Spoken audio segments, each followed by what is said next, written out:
Alright, hey, what's going on everybody? Welcome back to another video, and in this one, I'm going to be talking about my new desk setup in my New York City apartment. I also want to give a quick shout out to Sunaofe, who actually did send over this new desk for my new desk setup. So they did provide the desk, but they didn't pay me or tell me to say anything positive about the desk itself.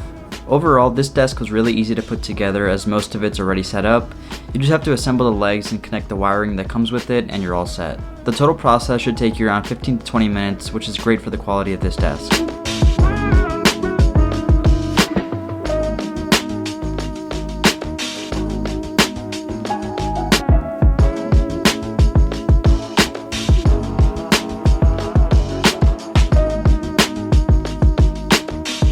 This is a motorized standing desk, meaning there's no crank or manual mechanism, which I think is really important so you actually use the standing feature as you go on throughout your workday.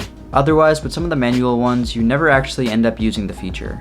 There's 3 memory settings that you can set for your preferred standing and sitting height. The range of the desk is from 28 to 47 inches, which should be suitable for most people regardless of how tall they are.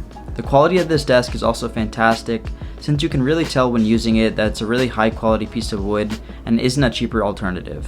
It's super sturdy and can support up to 220 pounds, and in the past I've had some desks that really aren't as high quality and actually wobble around when using the keyboard when I'm typing. The desk also comes in 3 options for the color of the wood: rustic brown, black, and light oak, which is actually the one that I chose since it matches my bedroom aesthetic the most.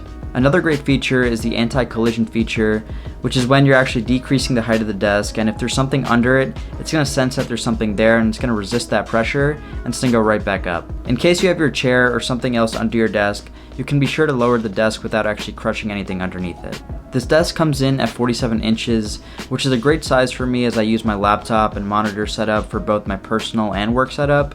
Especially for smaller apartments, it's really important to get furniture that's the right size, so it's not too big or not too small, so you get the most function out of it. Alright, now to get to the desk setup portion of this video, let's talk about the second piece of furniture that I'm actually trying to use less of, which is my chair. I use the Easy Chair's S5 ergonomic chair, which I have a video on. Overall, it's a great chair that's really comfortable and looks pretty nice as part of my setup. The monitor that I'm using is the same that I've been using for the past 4 years now, which is a Samsung 28-inch 4K monitor. This monitor does the job pretty well for 4K content consumption and creation, but sometimes I wish it had slimmer bezels and the screen was a little bit bigger. The monitor itself is sitting on a monitor arm that I got on Amazon a few years ago, which actually helps save some space under the monitor and makes the setup look a little bit better, to be honest. The main powerhouse of the setup is my 2020 base model MacBook Air with the M1 chip. For the $899 price that I got it back then, it's been more than powerful enough for what I need and can edit 4K video without any issues. However, the only regret that I have is that I didn't upgrade it to 16 gigs of RAM, since the computer can definitely slow down a little bit once I have things like Spotify, Google Chrome, Lightroom, and Photoshop open all at the same time. The Mac is sitting on a Boyata laptop stand that I got off of Amazon a while back and matches the color of the Mac perfectly. So if you don't have a laptop stand already, I would definitely recommend looking into one, just so that you don't have to look down as much to your laptop, and it actually might help strain your neck a little bit less. The keyboard that I'm using is for sure a big upgrade to what I was using before, which is the ACO 5075B+, with the ACO Haze Pink Silent switches. This keyboard is hot swappable, which is why I wanted it, and it's also a TKL keyboard that has a really good construction to it. The switches that I went with are perfect for me personally, since I wanted something that was quiet as possible while also still being clicky and satisfying, since I'm using it during work meetings. The mouse that I'm using is the Logitech MX Master 2S, which is a little bit outdated by now, but I don't have the need to upgrade it since it still has that horizontal scroll wheel, which has been a lifesaver for both Excel spreadsheets at work and also video editing.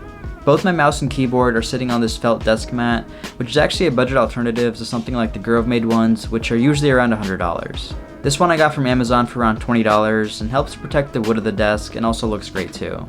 I recently also picked up this cheap desk lamp from Amazon for like 10 bucks, which has a Philips Hue bulb inside that I can control with my Alexa or the app on my phone. Since my bedroom in my apartment doesn't have ceiling lights, I needed this lamp to make sure that my desk was pretty well lit when I was sitting here at night. Anyways, that's pretty much it for my new desk setup for my new New York City apartment. I'd like to give a huge shout out to Sunaofe for sending over this really high quality desk that actually fits my bedroom aesthetic perfectly. And if you guys are interested in this desk or any of the other products I mentioned in this video, they're all going to be linked in the description down below. Anyways, that's it for this video. If you guys did enjoy this one or found it helpful, definitely be sure to go down below and hit that like and subscribe button. And thanks again for watching, and I'll see you guys in the next one.